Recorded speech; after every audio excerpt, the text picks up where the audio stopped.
Terima kasih atas kesempatan yang diberikan. Shalom, selamat pagi, damai di hati. Assalamualaikum warahmatullahi wabarakatuh. Perkenalkan, nama saya Amadea Kecapan Sariang dengan NIM 2014-2010-1003 dari kelas A1 Keperawatan semester 2. Saya mahasiswa aktif di Universitas Pembangunan Indonesia Manado dengan program studi ilmu keperawatan. Pada kesempatan ini saya akan menjelaskan tentang makalah saya, yaitu gastritis, dengan dosen pengampu Dr. Wiwit C. Haryanto, SKep, Nurse, MMR. Baiklah, kita masuk pada pembahasan. Kita tentunya sudah tidak asing lagi dengan jenis penyakit ini.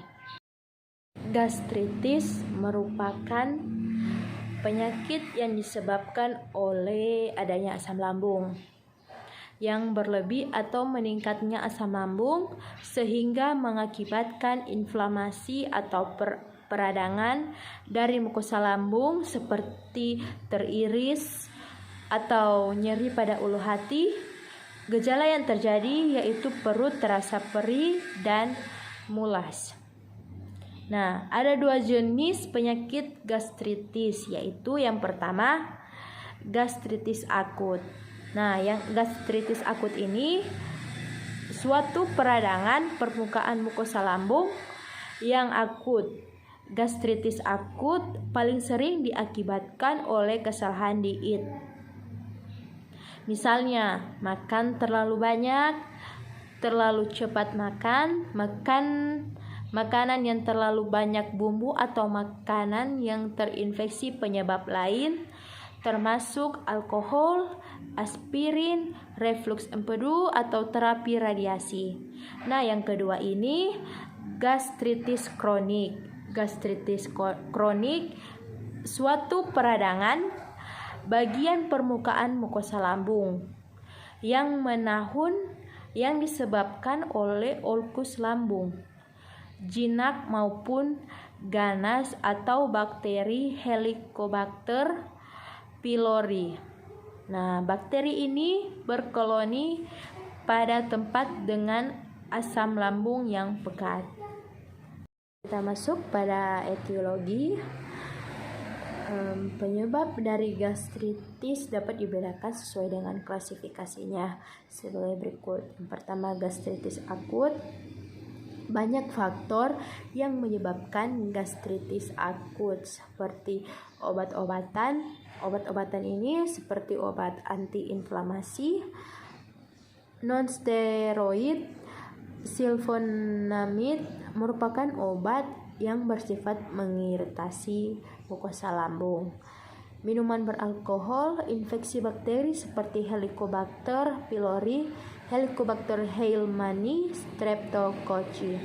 Infeksi virus oleh Cytomegalovirus, infeksi jamur seperti Candidiasis, Histoplomosis, Picomycosis, stres fisik yang disebabkan oleh luka bakar, trauma, pembedahan, makanan dan minuman yang bersifat iritan, makanan yang berbumbu dan minuman dengan kandungan kafein dan alkohol merupakan salah satu penyebab iritasi mukosa lambung.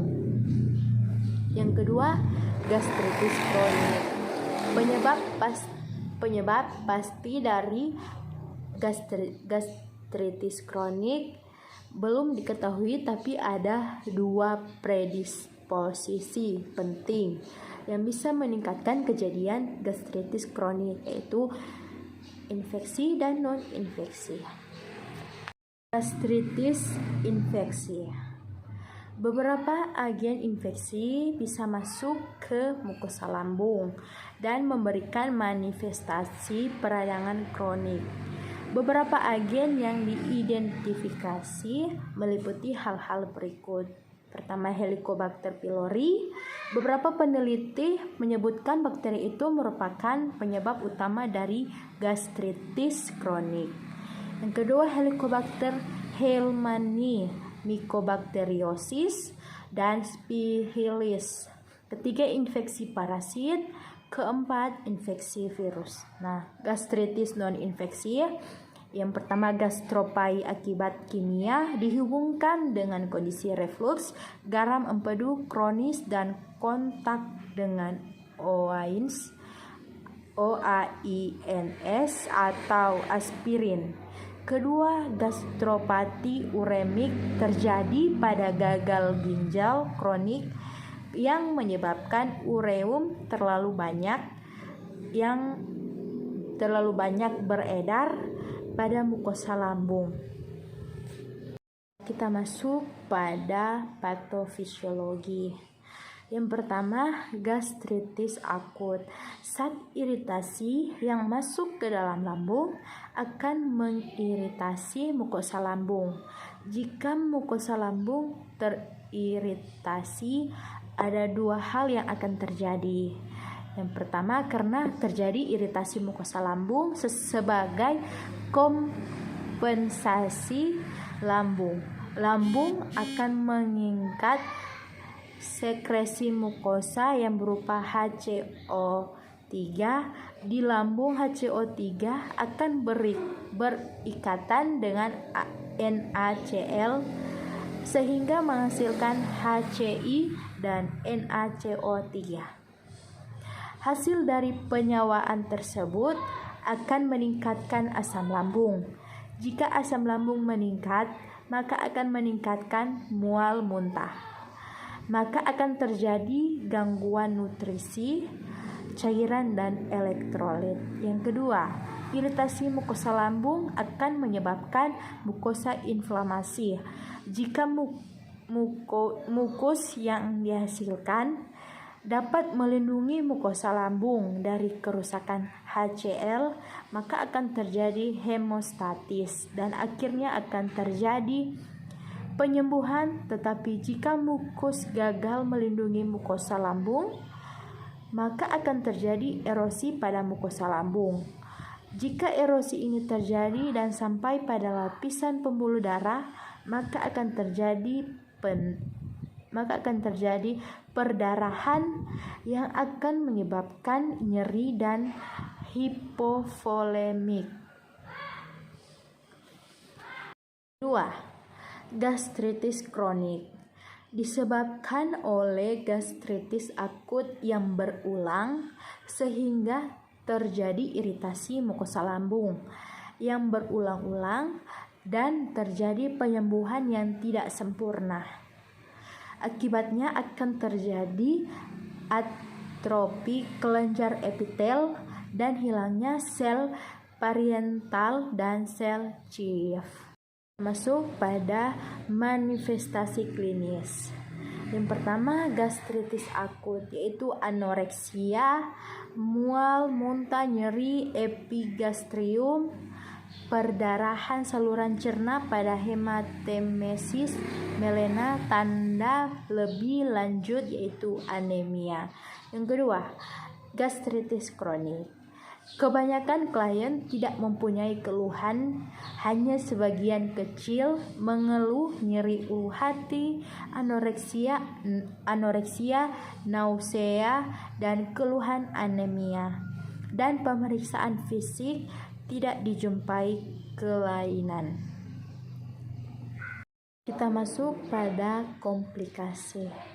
Komplikasi yang timbul pada gastritis akut, yang pertama, perdarahan saluran cerna bagian atas yang merupakan kedaruratan medis. Terkadang perdarahan yang terjadi cukup banyak sehingga dapat menyebabkan kematian. Yang kedua, ulkus jika prosesnya hebat. Yang ketiga, gangguan cairan dan elektrolit pada kondisi muntah hebat. Komplikasi yang timbul gastritis kronik, yang pertama, gangguan penyerapan vitamin B12 akibat kurang pencerapan B12 menyebabkan anemia perniciosa, penyerapan besi terganggu, dan penyempitan daerah antrum pilorus. Dan kita masuk pada potensial komplikasi. Yang pertama, terjadinya pendarahan. Yang kedua, shock. Ketiga, perforasi. Yang keempat, peradangan. selaput perut. Yang terakhir, kanker lambung. Masuk pada penata laksanaan. Yang pertama, berikan diet tinggi kalori sesuai toleransi. Yang kedua, berikan terapi antasida dan antibiotik. Yang ketiga, berikan agen penyekat kalsium Procardia isordil. Yang keempat, berikan analgesik jenis cair topikal. Kita masuk pada asuhan keperawatan. Terdiri dari pengkajian pasien. Yang pertama, nama. Yang kedua, usia. Yang ketiga, jenis kelamin. Keempat, jenis pekerjaan. Kelima, alamat. Keenam, suku atau bangsa. Yang ketujuh, agama. Yang kedelapan, tingkat pendidikan. Yang kesembilan, riwayat sakit dan kesehatan. Nah, riwayat sakit dan kesehatan terdiri dari keluhan utama. Keluhan utama, nyeri di ulu hati dan perut sebelah kanan bawah. Riwayat penyakit saat ini meliputi perjalanan penyakitnya awal dari gejala yang dirasakan klien. Keluhan timbul dirasakan secara mendadak atau bertahap. Faktor pencetus, upaya untuk mengatasi masalah tersebut. Yang ketiga, riwayat penyakit dahulu. Pasien pernah mengalami sakit yang sama pada 2 bulan lalu dan dirawat di rumah sakit. Pada pemeriksaan fisik, yaitu review of system. Keadaan umum tampak kesakitan pada pemeriksaan fisik, terdapat nyeri tekan di kuadran epigastri. Yang pertama, B1 breath, takipnu. Yang kedua, blood, takikardi, hipotensi, disritmia, nadi perifer lemah, pengisian perifer lambat, warna kulit pucat. Yang ketiga, brain, sakit kepala, kelemahan, tingkat kesadaran dapat terganggu, disorientasi, nyeri epigastrum. Yang keempat, bladder, oliguria, gangguan keseimbangan cairan. Yang kelima, B5 bowel, anemia, anoreksia, mual muntah, nyeri ulu hati, tidak toleran terhadap makanan pedas. Yang keenam, B6 bone, kelemahan. Nah, kita masuk pada fokus pengkajian. Yang pertama, aktivitas atau istirahat, gejala, kelemahan dan kelelahan. Tanda, takikardi, takikardia, takipnu atau hiperventilasi atau respons terhadap aktivitas. Yang kedua, sirkulasi, gejala kelemahan, berkeringat. Tanda, hipotensi termasuk postural, takikardi, disritmia atau hipovolemia atau hipoksemia, nadi perifer lemah, pengisian kapiler lambat atau perlahan, atau vasokonstriksi. Kelima, warna kulit pucat. Sianosis tergantung pada jumlah kehilangan darah. Yang terakhir, kelemahan kulit atau membran mukosa, berkeringat atau menunjukkan status shock. Nyeri akut, respons psikologi. Nah, yang ketiga, integritas ego, gejala, faktor stres akut atau kronis, atau keuangan hubungan kerja, perasaan tak berdaya. Tanda ansietas, misalnya gelisah, pucat, berkeringat, perhatian menyempit, gemetar, suara gemetar. Yang keempat, eliminasi. Nah, eliminasi ini ada gejala dan tanda. Gejala ini riwayat perawatan di rumah sakit sebelumnya karena perdarahan gastroenteritis atau masalah yang berhubungan dengan GE. Misalnya luka peptik atau gastritis, bedah gaster, iradiasi area gaster, perubahan pola defekasi atau karakteristik feses. Tanda, nyeri, tekanan abdomen, distensi. bunyi usus, sering hiperaktif selama perdarahan, hipoaktif setelah perdarahan. Karakteristik feses, diare, darah warna gelap, kecoklatan atau kadang-kadang cerah, berbusa atau bau busuk, atau steatorrhea. Konstipasi dapat terjadi atau perubahan diet penggunaan antasida. Yang ketiga, haluaran urin menurun atau pekat. Yang kelima, makanan cairan. Di sini makanan cairan sini terdiri dari gejala dan tanda. Gejala, yang pertama gejala anoreksia, mual, muntah atau muntah yang memanjang, diduga obstruksi pilorik bagian luar sehubungan dengan luka duodenal. Yang kedua, masalah menelan, cegukan. Yang ketiga, nyeri ulu hati, sendawa, bau asam, mual atau muntah. Nah, yang tanda muntah dengan warna kopi, gelap atau merah cerah. Dengan atau tanpa bekuan darah, membran mukosa kering, penurunan produksi mukosa, turgor kulit buruk atau perdarahan kronis. Yang keenam, neurosensi. Nah, neurosensi ini terdiri dari gejala dan tanda. Gejala, rasa berdenyut, pusing atau sakit kepala karena sinar kelemahan. Tanda, tingkat kesadaran dapat terganggu rentang dari agak cenderung tidur, disorientasi atau bingung sampai pingsan dan koma. Yang ketujuh, nyeri atau kenyamanan. Nyeri atau kenyamanan ini terdiri dari gejala dan tanda. Gejala yang pertama, nyeri digambarkan sebagai tajam dangkal, rasa terbakar, perih, nyeri hebat tiba-tiba dapat disertai perforasi. Rasa ketidaknyamanan atau distres samar-samar setelah makan banyak dan hilang dengan makan atau gastritis akut. Yang kedua, nyeri epigastrum kiri sampai tengah atau menyebar ke punggung terjadi 1-2 jam setelah makan dan hilang dengan antasida. Yang ketiga, nyeri epigastrum kiri sampai atau menyebar ke punggung terjadi kurang lebih 4 jam setelah makan bila lambung kosong dan hilang dengan makanan atau antasida atau ulkus duodenal. Yang berikut, tidak ada nyeri. Ketujuh, nyeri atau kenyamanan. Nah, nyeri atau kenyamanan ini terdiri dari gejala dan tanda. Gejala yang pertama, nyeri digambarkan sebagai tajam, dangkal, rasa terbakar, perih, nyeri hebat tiba-tiba dapat disertai perforasi.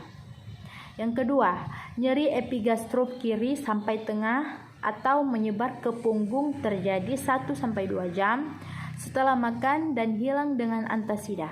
Yang ketiga, nyeri epigastrum kiri sampai atau menyebar ke punggung terjadi kurang lebih 4 jam setelah makan bila lambung kosong dan hilang dengan makanan atau antasida.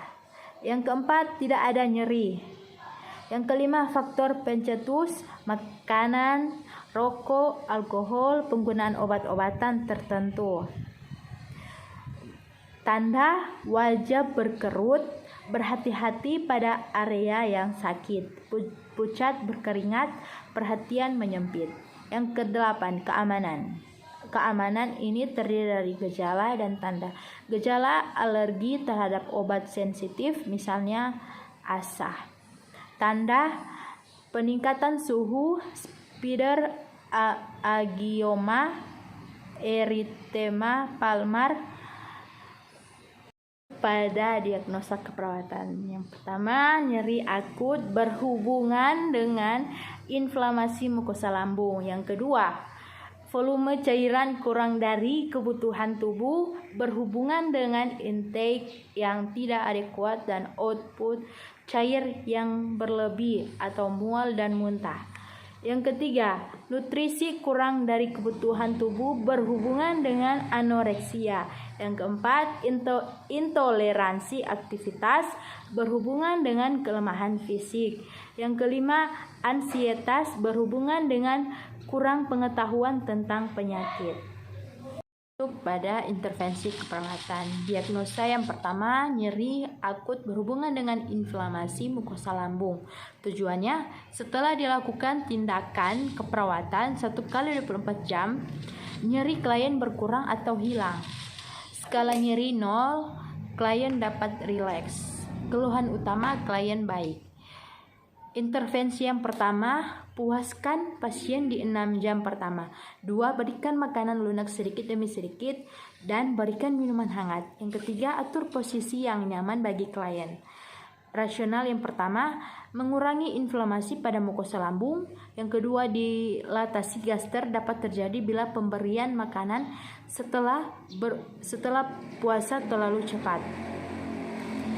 3. Posisi yang tepat dan dirasa nyaman oleh klien dapat mengurangi resiko klien terhadap nyeri. Yang kedua, diagnosa. Volume cairan kurang dari kebutuhan tubuh berhubungan dengan intake yang tidak adekuat dan output cair yang berlebih atau mual dan muntah. Tujuan, setelah dilakukan tindakan keperawatan 1x24 jam, masalah kekurangan volume cairan pasien dapat teratasi. Kriteria hasil mempertahankan volume cairan adekuat dengan dibuktikan oleh mukosa, bibir lembab, turgor kulit baik, pengisian kapiler berwarna merah muda, input dan output seimbang. Intervensi yang pertama, penuhi kebutuhan individual. Anjurkan klien untuk minum dewasa 40-60 cc atau per jam. Yang kedua, awasi tanda-tanda vital, evaluasi si turgor kulit, pengisian kapiler dan membran mukosa. Yang ketiga, pertahankan tira baring, mencegah muntah dan tegangan pada defekasi. Kedua, diagnosa.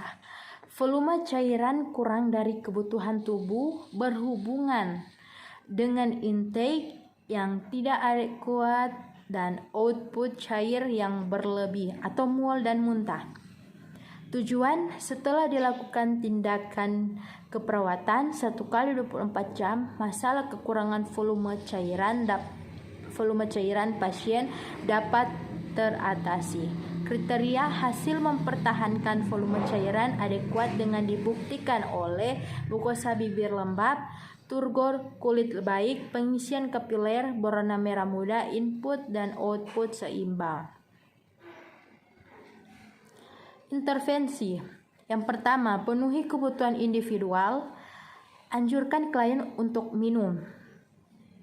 Yang kedua, awasi tanda-tanda vital, evaluasi turgor kulit, pengisian kapiler dan membran mukosa. Yang ketiga, pertahankan tira baring, mencegah muntah dan tegangan pada defekasi.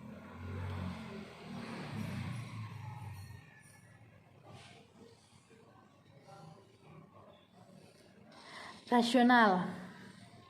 Yang pertama, intake cairan yang adekuat. 3. Diagnosa. Nutrisi kurang dari kebutuhan tubuh berhubungan dengan anoreksia.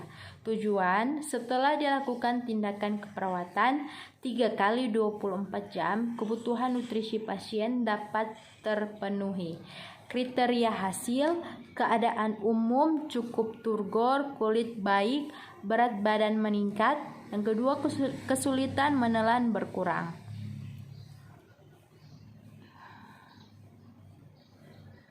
Intervensi yang pertama, anjurkan pasien untuk makan sedikit demi sedikit dengan porsi kecil namun sering. Yang kedua, berikan makanan yang lunak dan makanan yang disukai pasien atau digemari. rasional yang pertama, menjaga nutrisi tetap terpenuhi dan mencegah terjadinya mual dan muntah yang berlanjut. Yang kedua, untuk mempermudah pasien dalam mengunyah makanan. Yang keempat, diagnosa. Intoleransi aktivitas berhubungan dengan kelemahan fisik. Tujuan, klien dapat beraktivitas. Kriteria hasil, klien dapat beraktivitas tanpa bantuan. Skala aktivitas 0 sampai 1. Intervensi yang pertama,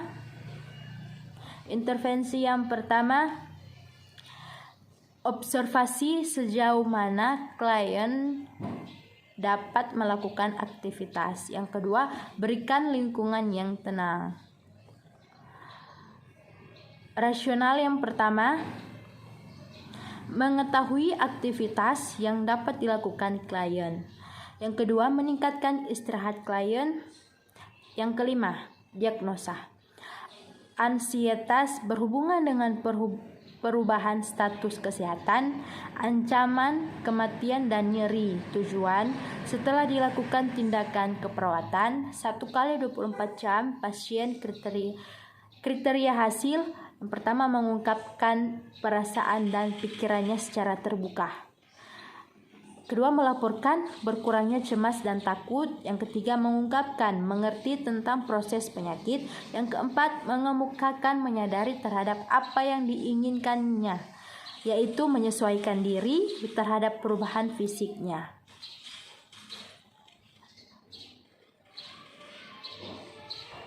Intervensi yang pertama, awasi respon fisiologi, misalnya takipnu, palpitasi, pusing, sakit kepala, sensasi kesemutan. Yang kedua, dorong pernyataan takut dan ansietas.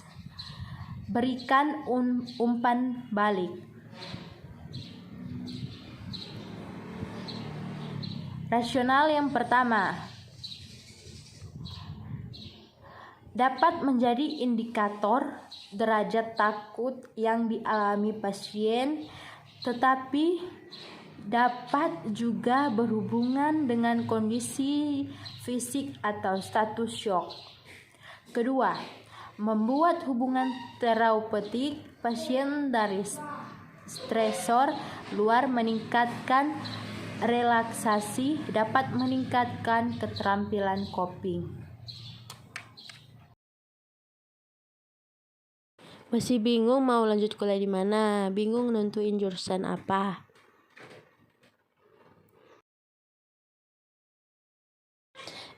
Jangan sampai salah memilih kampus ya. Pada kesempatan ini saya ingin merekomendasikan kampus untuk adik-adik yang ingin melanjutkan kuliah. Universitas Pembangunan Indonesia Manado dengan lokasi yang strategis serta fasilitas yang lengkap serta dosen-dosen yang profesional. Universitas Pembangunan Indonesia Manado memiliki 6 jurusan. Yang pertama, Fakultas Ilmu Keperawatan yang di dalamnya profesi nurse. Yang kedua, Fakultas Hukum. Yang ketiga, Fakultas Ilmu Sosial dan Politik. Yang keempat, Fakultas Sastra Inggris. Kelima, Fakultas Pertanian. Yang keenam, Fakultas Teknik Elektro. Di dalamnya Teknik Elektro dan Teknik Sipil. Kami mengajak adik-adik untuk bergabung bersama kami. Universitas Pembangunan Indonesia Manado, UNPI adalah salah satu kampus swasta terbaik di Sulawesi Utara dengan adanya fasilitas yang lengkap. Bebas biaya pembangunan dan biaya studi yang terjangkau, dan UNPI juga menyediakan beasiswa bagi mahasiswa berprestasi dan mahasiswa kurang mampu. Universitas Pembangunan Indonesia Manado masih membuka penerimaan mahasiswa baru program S1 dan nurse dengan dosen-dosen yang berkualitas, terdiri dari dosen tetap yayasan dan dosen DPK dengan kualifikasi pendidikan S2 dan S3 serta didukung tenaga kependidikan terampil, ramah dan berintegritas. Dengan program sarjana keperawatan, profesi nurse bertujuan menghasilkan lulusan di bidang kesehatan yang mampu merawat pasien dan memberikan asuhan keperawatan sesuai standar operasional prosedur. Kampus kami juga bekerjasama dengan internship program Okinawa Jepang, di mana selain kita belajar, kita juga mendapatkan upah dan pengalaman yang baru di tempat yang baru pula. Jadi tunggu apa lagi? Ayo daftarkan diri Anda bersama Universitas Pembangunan Indonesia Manado.